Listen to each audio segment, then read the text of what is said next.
এবং তারা বলবে, প্রশংসা আল্লাহর, যিনি আমাদের দুঃখ দুর্দশা দূর করেছেন। নিশ্চয়ই আমাদের রব ক্ষমাশীল ও গুণগ্রাহী, যিনি নিজ অনুগ্রহে আমাদের স্থায়ী আবাস দিয়েছেন, যেখানে আমাদের ক্লেশ ও ক্লান্তি স্পর্শ করে না।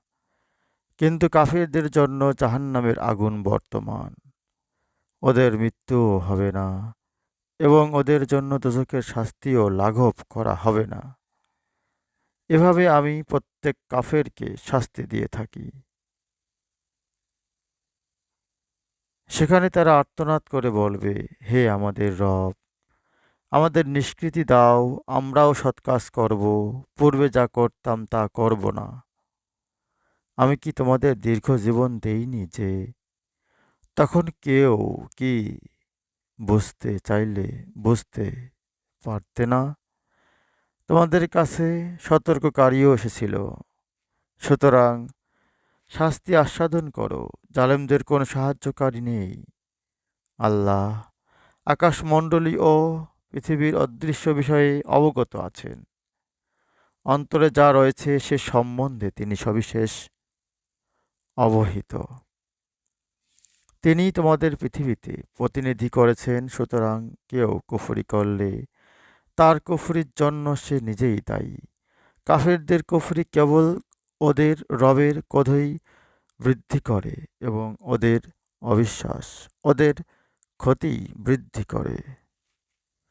বলো, তোমরা আল্লাহর পরিবর্তে যাদের ডাকো, তারা পৃথিবীতে কিছু সৃষ্টি করে থাকলে দেখাও, অথবা আসমান সৃষ্টিতে তাদের কোনো অংশ আছে কি? না, আমি তাদের এমন কোনো গ্রন্থ দিয়েছি যার ওপর এরা নির্ভর করে? বস্তুত সীমালঙ্ঘনকারীরা একে অপরকে মিথ্যা প্রতিশ্রুতি দিয়ে থাকে। আল্লাহ আকাশমণ্ডলী ও পৃথিবীকে স্থির করে রেখেছেন যাতে ওরা কক্ষচ্যুত না হয়। ওরা কক্ষচ্যুত হলে তিনি ব্যতীত কে ওগুলিকে স্থির রাখবে? তিনি সহনশীল, ক্ষমাপরায়ণ। এরা দৃঢ়তার সাথে আল্লাহর শপথ করে বলতো যে, এদের নিকট কোন সতর্ককারী এলে এরা অন্য সকল সম্প্রদায় অপেক্ষা অধিকতর আনুগত্যের সঙ্গে সৎপথ অনুসরণ করবে।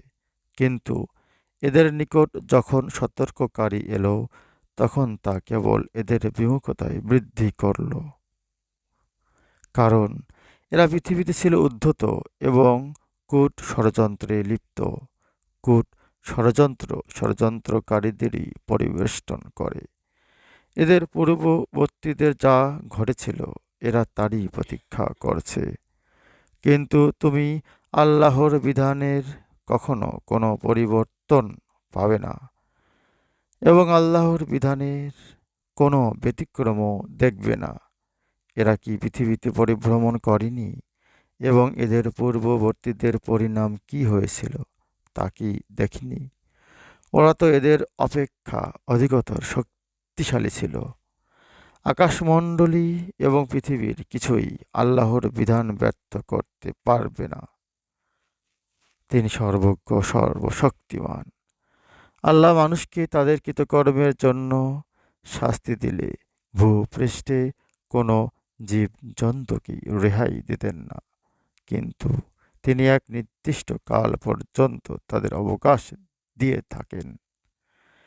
তাদের সময় পূর্ণ হলে আল্লাহ তাঁর দাসদের শাস্তি অথবা পুরস্কার দেবেন।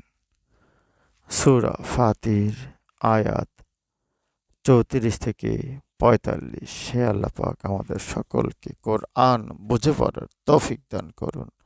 আমিন।